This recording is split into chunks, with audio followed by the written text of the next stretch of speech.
Assalamualaikum warahmatullahi wabarakatuh.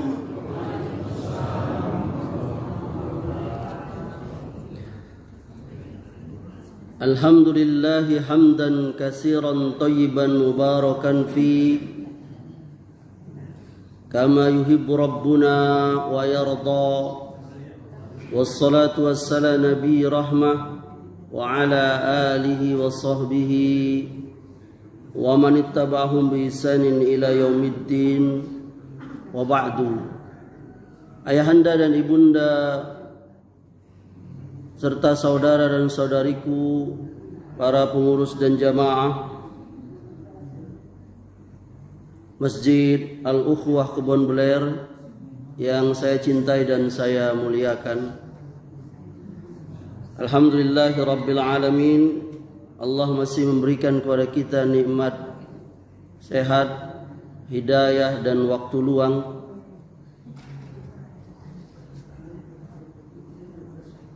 Sehingga kita masih bisa melangkahkan kaki kita ke masjid yang kita cintai ini dalam rangka beribadah kepada Allah. Dan ba'da salat subuh sebagaimana biasanya di Sabtu subuh ini, saya akan melanjutkan pelajaran saya,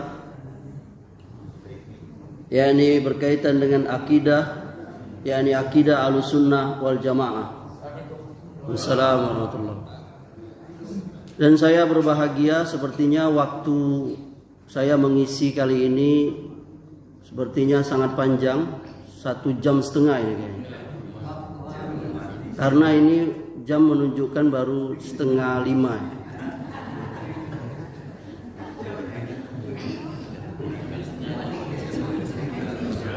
Jadi jangan salahin saya ya, karena jamnya baru 4:30.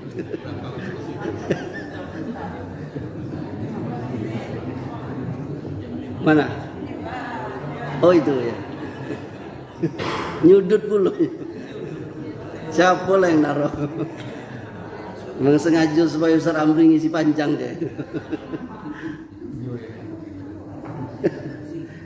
Ya, ayahanda dan ibunda serta saudara-saudariku, jamaah sekalian, kali ini bab atau pembicaraan yang akan kita sampaikan, yakni berkaitan dengan prinsip kita Ahlussunnah wal Jamaah di dalam persoalan din dan iman. Saya ulangi, prinsip Ahlussunnah yakni di dalam din dan iman.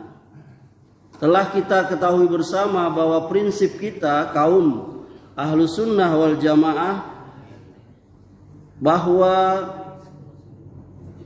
din atau agama itu dan iman itu adalah qaulun wa amalun, yakni perkataan dan perbuatan.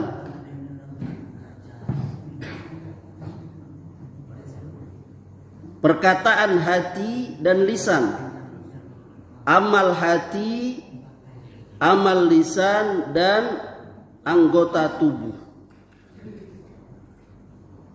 Dan iman itu bertambah dengan ketaatan dan berkurang karena dosa dan maksiat. Nah, ini adalah garis besarnya prinsip kita Ahlussunnah berkaitan dengan agama atau iman. Kalau kita luaskan, maka yang pertama, kita Ahlussunnah meyakini iman itu adalah meyakini dengan hati, mengucapkannya dengan lisan, dan mengamalkannya dengan perbuatan. Apa tadi? Dengan hati, dengan lisan, dan perbuatan. Tidak dipisah-pisah. Yang kedua, amal perbuatan dengan keseluruhan jenis-jenisnya yang meliputi amalan hati dan amalan anggota badan, semuanya itu adalah termasuk hakikat iman. Ya. Dan kita Ahlus Sunnah tidak mengeluarkan amalan sekecil apapun dari hakikat iman, apalagi amalan-amalan yang besar dan agung. Yang ketiga, bukan termasuk pemahaman Ahlus Sunnah bahwa iman adalah pembenaran dengan hati saja. Perhatikan, saya ulangi. Bukanlah termasuk pemahaman kita kaum Ahlus Sunnah wal Jamaah bahwa iman itu adalah pembenaran dengan hati saja, atau pembenaran dengan ucapan lisan saja, tanpa amalan anggota badan. Dan barang siapa yang berpendapat demikian, maka ia telah sesat dan menyesatkan. Dan pemahaman seperti ini adalah penyimpangan.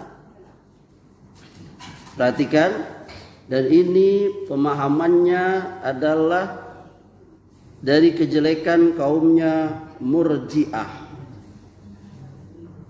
yang dia memisahkan antara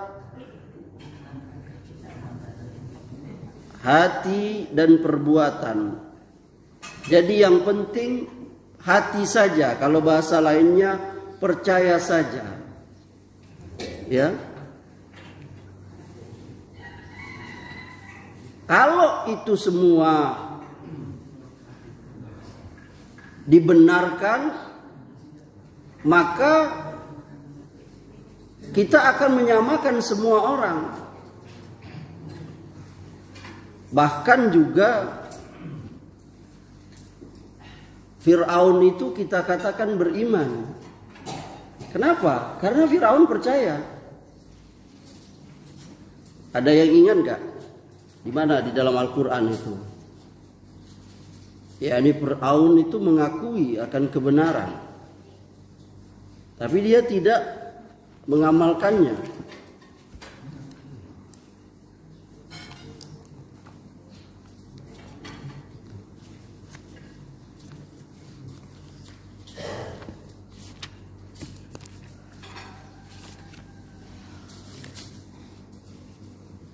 Perhatikan, nanti ayahanda ibunda silakan buka surah An-Naml. Surah An-Naml ini surah semut, ayatnya 14. Tapi silakan dibaca dari ayat 6. Saya ulangi, baca nanti di rumah. Kisah tentang Musa alaihissalam menerima wahyu dari Allah, dan Nabi SAW pun menerima wahyu, yakni Al-Quran dari Allah. Ini judul temanya itu di dalam Al-Quran terbitan Depak ya. Ini dari ayat 6 sampai ayat 14 surah An-Naml, surah semut ini berbicara tentang kisah Nabi Musa ya, yang disuruh berdakwah oleh Allah kepada Fir'aun. Bahkan di ayat 12 ini dikisahkan tentang mukjizat yang Allah berikan kepada Musa agar Fir'aun beriman. Tapi mereka mengatakan ini adalah sihir yang nyata, padahal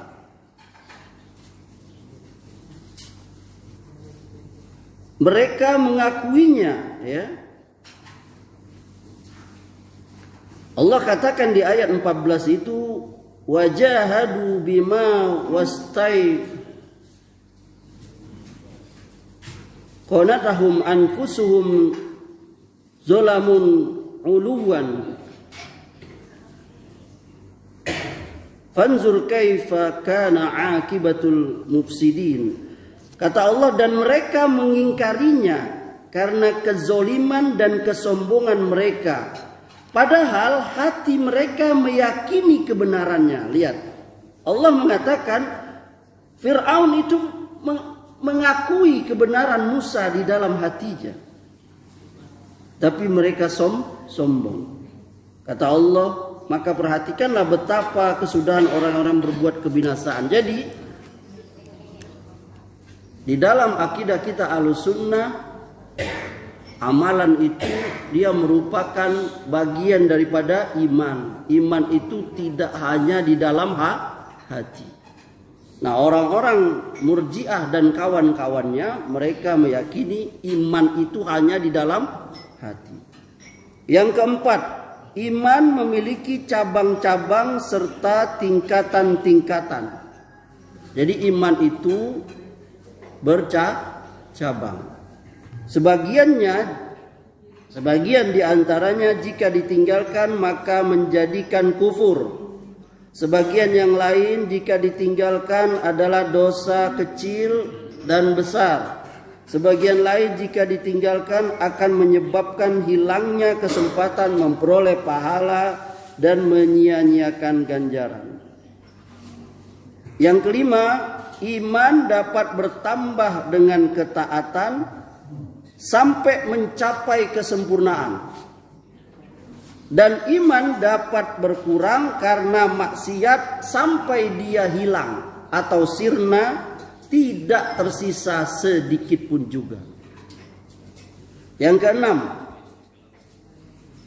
asal iman dari dalam hati. Perhatikan, yakni ucapan dan amalan hati. Ya, jadi hati itu punya ucapan juga, dia juga punya amalan.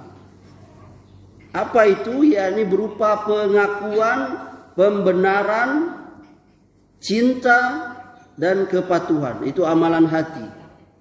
Apa yang berada dalam hati maka sebagai konsekuensi yang dituntut, yakni harus terwujud dalam anggota badan, amal anggota badan. Apabila ia tidak mengamalkan konsekuensi dan tuntutan iman tersebut, maka hal itu menunjukkan tidak adanya atau kurangnya iman. Karena itu pengamalan lahiriah merupakan konsekuensi dan tuntutan keimanan dalam hati. Sebagai pembenaran apa yang di dalam hati dan menyaksikannya. Amalan lahiriah itu adalah salah satu cabang dari keseluruhan iman mutlak dan merupakan bagian darinya. Namun apa yang berada dalam hati itu adalah pokoknya, asalnya dari amalan lahiriah anggota badan. Ini dikatakan para ulama, salah satunya Syekhul Islam dalam kitabnya Majmu' Fatawa. Jadi ayahanda dan ibunda serta saudara-saudari dan kita semua ini, kita bangun subuh, lalu kita mandi sebagiannya, minimal berwudu, lalu berpakaian, lalu sholat. Sebagiannya sholat malam dan seterusnya di saat orang tidur. Lalu sebagiannya berjalan ke masjid, sholat subuh berjamaah. Lalu diam sebagiannya di masjid mendengarkan ceramah. Lahiriah ini menurut Ahlussunnah wal Jamaah bagian daripada iman. Apa yang kita lakukan secara lahir ini bagian dari iman. Berbeda dengan orang Murji'ah. Jadi orang Murji'ah itu enggak. Dia cukup pengakuan dalam hati. Ini sesat. Iya, betul. Penting percaya saja. Ini berarti menyamakan semua iman. Imannya kita sama dengan iman Firaun tadi. Padahal tadi kita katakan iman itu bertingkat dan bercabang. Sebagiannya sempurna sekali. Seperti imannya al-anbiya. Siapa? Para nabi sempurna. Apalagi Sayyidul Mursalin, Nabi SAW, imannya sempurna. Kalau hanya pengakuan hati saja, berarti iman kita sama seperti iman Jibril. Ini sesat. Padahal iman kita dibanding iman Abu Bakar saja nggak sama. Andai kata dalam satu riwayat ditimbang iman seluruh manusia ini, ditimbang dengan imannya Abu Bakar itu masih berat iman Abu Bakar. Dan kita ini berlebih kurang iman kita. Sebagian kita ada yang banyak, ada yang sedikit, ada yang sedikit nian.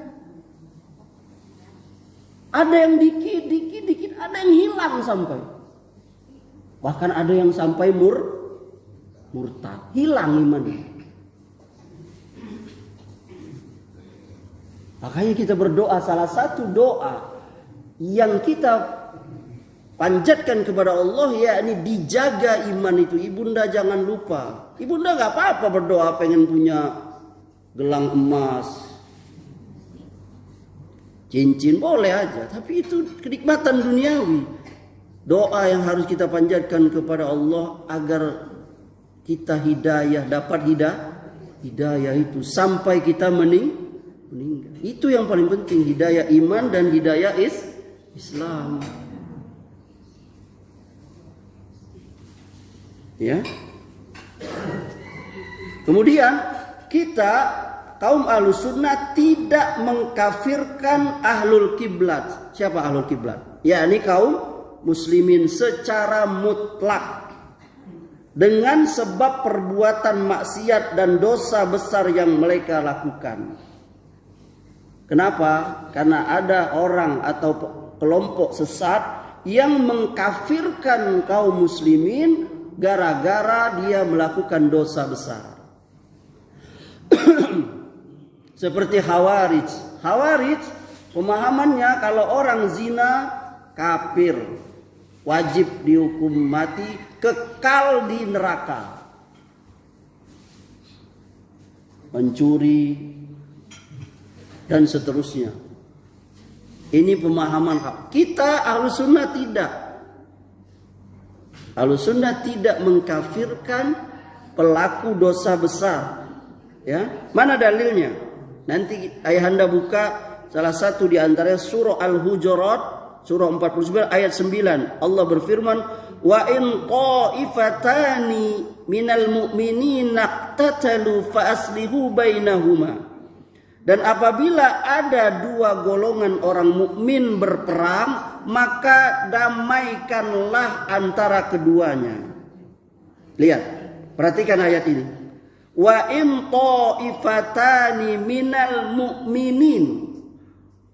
Allah mengatakan kalau ada dua golongan orang mukmin berperang. Orang berperang itu bunuh-bunuhan enggak? Tolong jawab. Orang berperang itu bunuh-bunuhan enggak? Bunuhan. Ya, siapa yang terbunuh? Tapi Allah mengatakan di sini dia mukmin.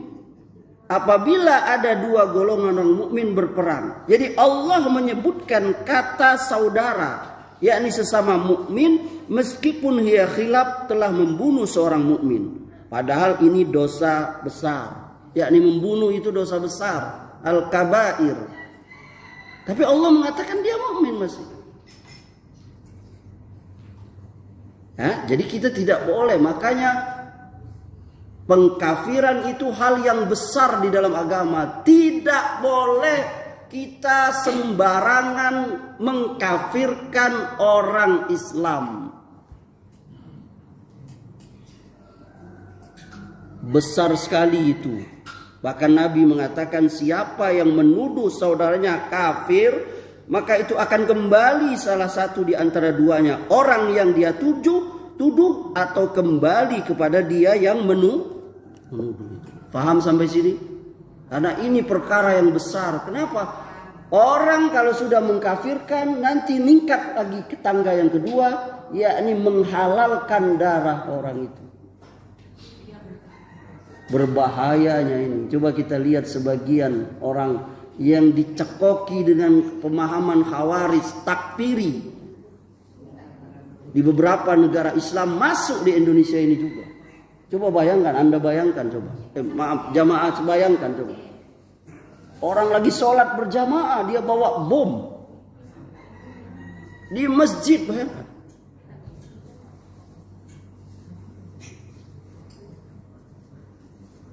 Kenapa? Karena dia mudah mengkafirkan. Dan ada satu kelompok di Indonesia ini bahkan sudah lama dia. Tahulah, masa nggak tahu ya? Bahkan dia sampai tingkatan level dalam sehari-hari dia najiskan orang itu. Kita bertamu ke rumahnya, tempat duduk kita dicuci.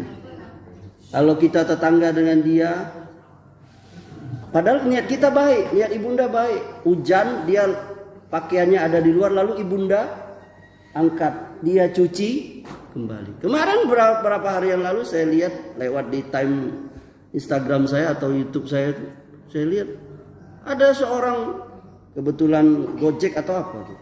Ada ibu-ibu mama. Dan dia tidak jadi naik Gojek itu gara-gara Gojek itu melangkahi tempat duduk dia di belakang itu. Itu viral itu. Padahal yang duduk di belakang ojek tadi itu yang sudah bermacam orang. Dia berpendapat itu najis. Subhanallah. Nah, ini berbahayanya pemahaman seperti ini. Yang kesembilan, Ahlussunnah tidak mencabut nama iman secara keseluruhan dari orang Islam yang fasik dalam agama ini. Jadi orang yang fasik, ya, selama dia orang Islam, dia dihukumi fasik, tapi kita tidak mengkufirinya dia kafir dan tidak menghukuminya kekal di neraka. Seperti orang Khawarij dan Mu'tazilah. Pendapat kita Ahlussunnah, orang Islam yang berbuat dosa besar dan maksiat, kita katakan orang yang tidak sempurna imannya. Mana dalilnya Ustaz? Ini kata Nabi, la tazni zani hina yazni wa huwa mu'min, wa la yasriku sariqu hina yasriku wa huwa mu'min, dan seterusnya ya. Kata Rasulullah, tidaklah berzina seorang pezina ketika berzina ia dalam keadaan beriman. Tidaklah seorang pencuri ketika ia mencuri dalam keadaan beriman. Tidaklah seorang peminum khamar ketika ia meminumnya ia dalam keadaan beriman. Tidaklah seorang yang mencuri ketika ia mencuri dalam keadaan beriman. Ini hadis riwayat Bukhari. Jadi para ulama berbeda tentang makna hadis ini. Yang benar, yakni tidaklah melakukan perbuatan dosa dan maksiat ketika seseorang dalam keadaan sempurna imannya. Jadi ketika dia melakukan dosa itu berarti imannya sedang turun atau tidak sempurna. Jadi kita kalau ingin mengukur iman kita turun atau naik, lihat, bisa tahu ayahanda? Iman kita sedang naik, bisa tahu? Dari apa? Dari iman kita sedang naik, yakni ketika kita banyak mengamalkan amal soleh. Itu berarti iman kita sedang naik. Iman kita sedang turun, indikasinya apa? Yakni kita malas beribadah, apalagi sampai melakukan maksiat. Nah, itu. Kita sendiri udah tahu itu. Ya, dalilnya mana? Banyak sekali. Ali Imran 173. Kemudian yang terkenal itu Al-Anfal ayat 2, innamal mu'minuna allazina iza dzukirallahu wajilat qulubuhum.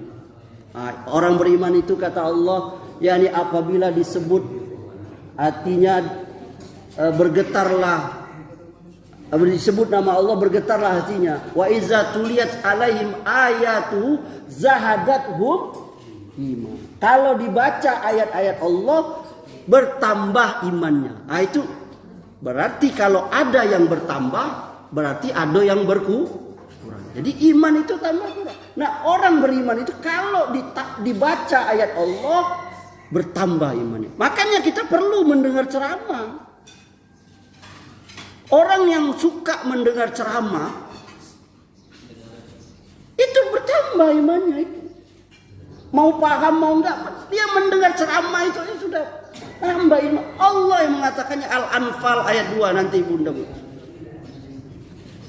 Wa iza tuliyat alaihim ayatuhu zahadathum iman. Coba ya ayahanda kalau dengar, oh iya. Oh ini pahala ini, lalu kita beramal. Oh pahala baik bertetangga, oh ini, lalu kita berbuat, tambah imannya.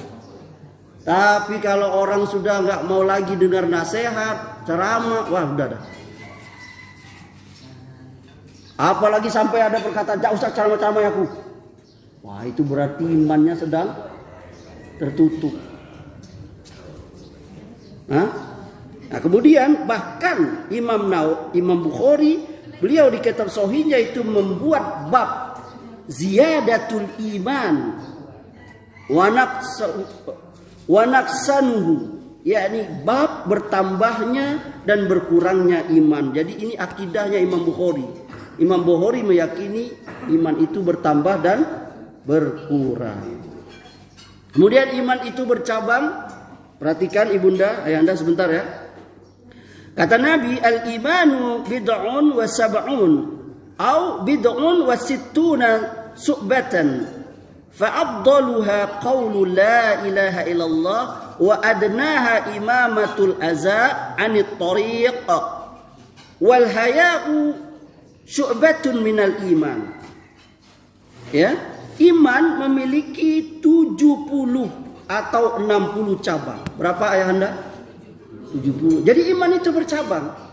Kata Rasulullah, cabang yang paling tinggi itu ucapan la ilaha illallah. Ibunda, kalau ibunda hobi suka ngucap la ilaha illallah, itu iman, cabang iman yang paling tinggi.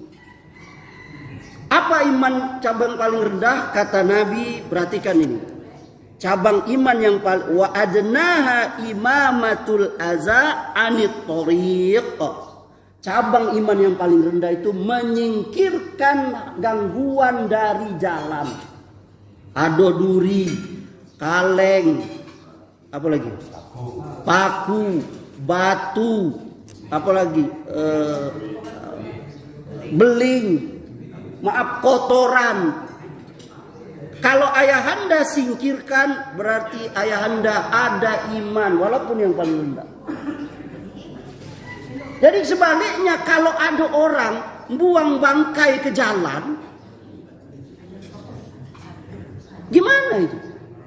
Ada tikus mati dibunuh, dibuang di jalan.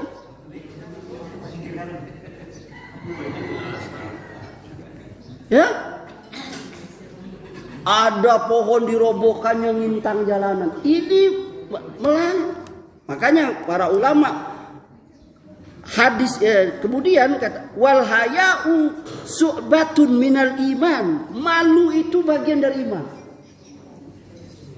Jadi kalau kita ada rasa malu, itu bagian dari iman. Ibunda, malu pakai baju apa tuh?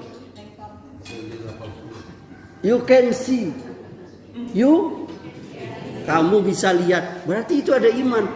Nah sekarang ini yang hilang itu malu tadi. Bahkan orang berbuat dosa itu dipamer, bahkan ngajak orang.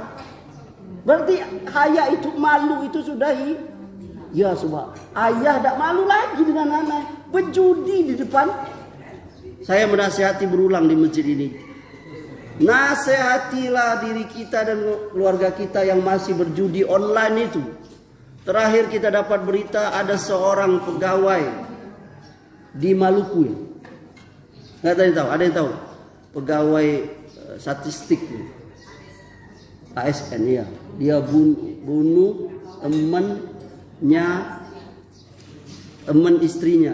Jadi ceritanya itu dia gara-gara terkena hutang pinjol judi online 40 juta berapa itu. Lalu dia mau meminjam uang, lalu tidak dipinjami oleh teman kantornya, dibunuhnya itu. Nanti carilah itu ya. Di rumah dinasnya itu sampai 4 hari apa nggak ketemu, sampai dibongkar itu kamar. Dan ternyata 2 hari sesudahnya dia menikah itu dengan pacarnya itu, kawan yang dia bunuh. Dan dia tidak ada rasa itu. Dilihat di video itu gak ada rasa bersalah. Sampai orang mengatakan dia psikopat. Dan dia sudah ditangkap. Ini judi. Ya subhanallah. Nasallallahu al-afiyah. Ya. Sedikit lagi ya Anda. Ada faedah dari hadis ini. Pertama, iman terdiri dari beberapa tingkatan. Perhatikan, dari hadis tadi iman itu bertingkat-tingkat. Sebagiannya lebih tinggi, sebagian lebih rendah. La ilaha illallah itu lebih tinggi daripada menyingkirkan duri tadi. Iman perkataan perbuatan, iman pendorong penentu amal soleh, ya.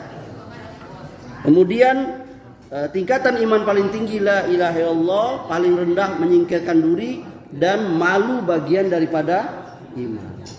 Nah, ini iman menurut Ahlus Sunnah wal Jamaah. Barangkali ini yang bisa kita sampaikan bab, yakni keyakinan kita kaum Ahlus Sunnah berkaitan dengan din dan iman.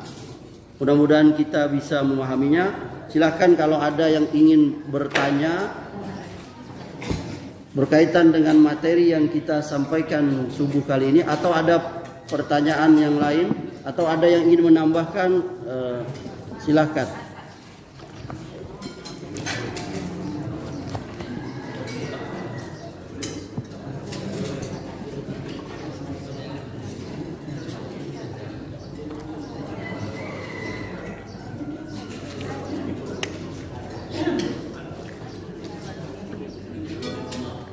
Ada? Kalau tidak ada, kita cukupkan sampai di sini.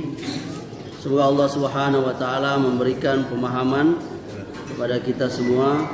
Wassallallahu ala nabiyina Muhammadin wa ala alihi wasallam. Wa akhiru da'wana alhamdulillahi rabbil alamin. Subhanakallahumma wa bihamdika asyhadu an la ilaha illa anta astaghfiruka wa atubu ilaik. Wabillahi taufiq wal hidayah. Wassalamu alaikum warahmatullahi wabarakatuh.